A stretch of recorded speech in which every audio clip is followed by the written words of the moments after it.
Hey guys, so for today's recording, I've moved to a new location, so the sound may be a bit different, but bear with me. Chapter 13, Bruno. I peeped round the leg of the chair and watched the hundreds of witches' feet walking out through the doors of the ballroom. When they had all gone and the place was absolutely silent, I began to move cautiously about on the floor. Suddenly, I remembered Bruno. He must surely be around here somewhere, too. Bruno, I called out. I wasn't seriously expecting that I would be able to speak at all now that I had become a mouse. So I got the shock of my life when I heard my own voice. My own perfectly normal, rather loud voice coming out of my tiny mouth. It was wonderful. I was thrilled. I tried it again. Bruno Jenkins, where are you? I called out. If you can hear me, give a shout.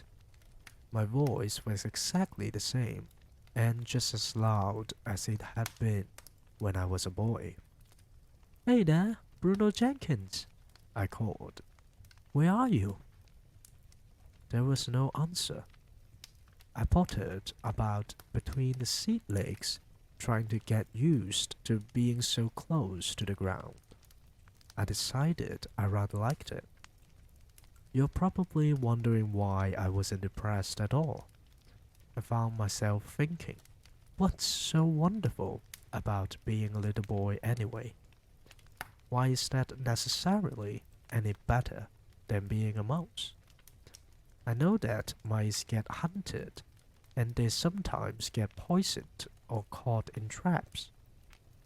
But little boys sometimes get killed, too.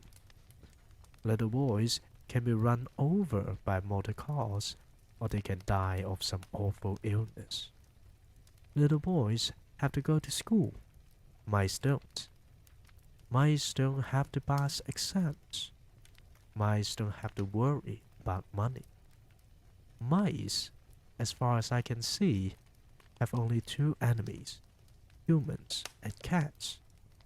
My grandmother is a human, but I know for certain that she will always love me, whoever I am. And she never, thank goodness, keeps a cat. When mice grow up, they don't ever have to go to war and fight against other mice.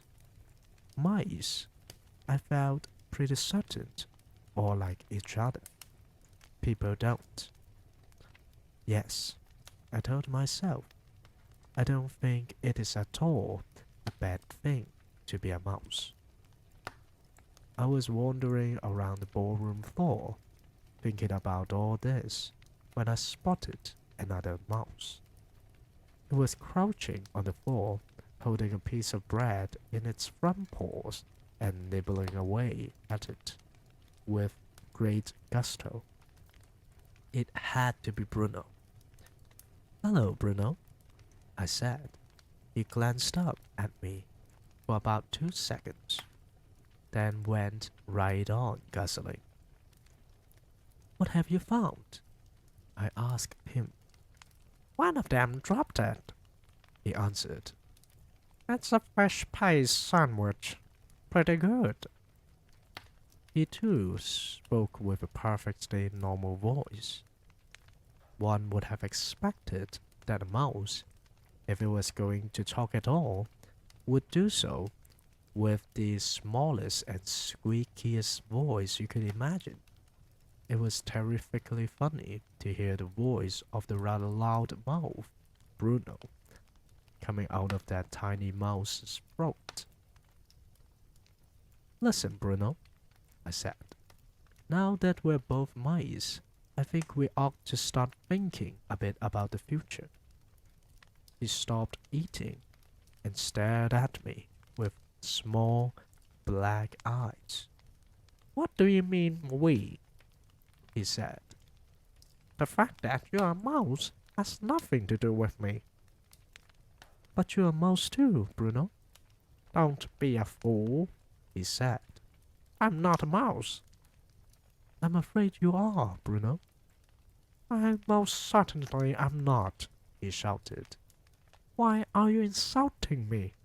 I haven't been rude to you. Why do you call me a mouse? Don't you know what's happened to you? I said. What on earth are you talking about?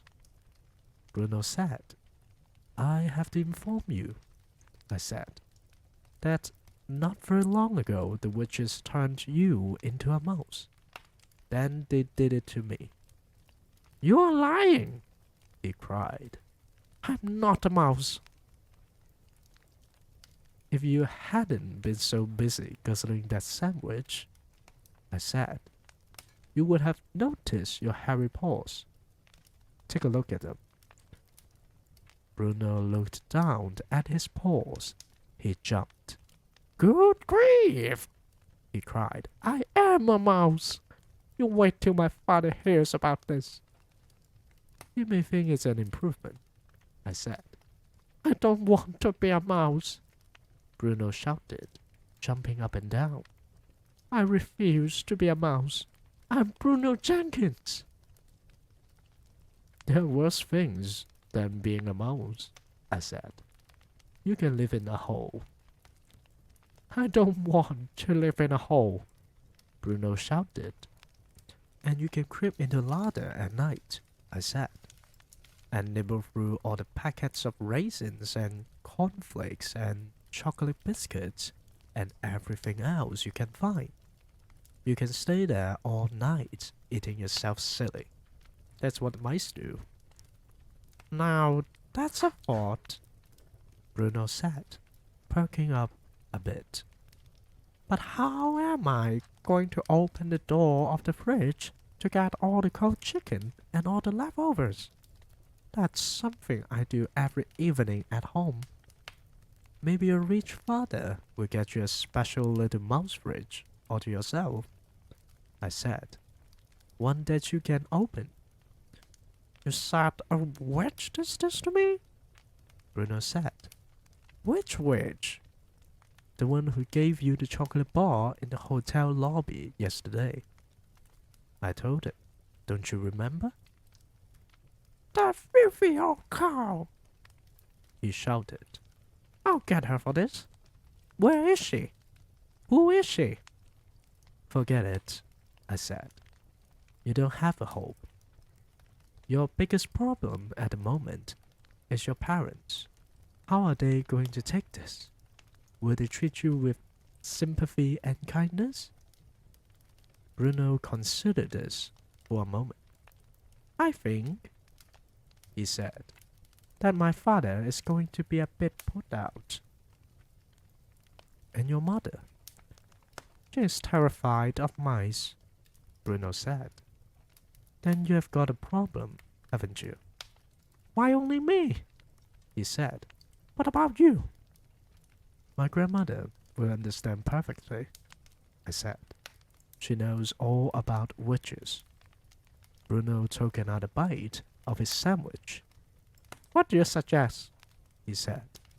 I suggest we both go, first of all, and consult my grandmother, I said. She'll know exactly what to do. I moved towards the doors, which were standing open. Bruno, still grasping part of the sandwich in one paw, followed after me. When we get out into the corridor, I said, we are going to run like mad. Stick close to the wall all the way and follow me. Do not talk and do not let anyone see you. Don't forget that just about anyone who catches sight of you will try to kill you. I snatched the sandwich out of his paw and threw it away. Here goes, I said. Keep behind me. So that's chapter 13, Bruno. Looks like our protagonist get to keep his voice. Now the protagonist and Bruno teamed up, they may actually get a chance escaping from the witches. Stay tuned for next week's chapter 14. I will see you then.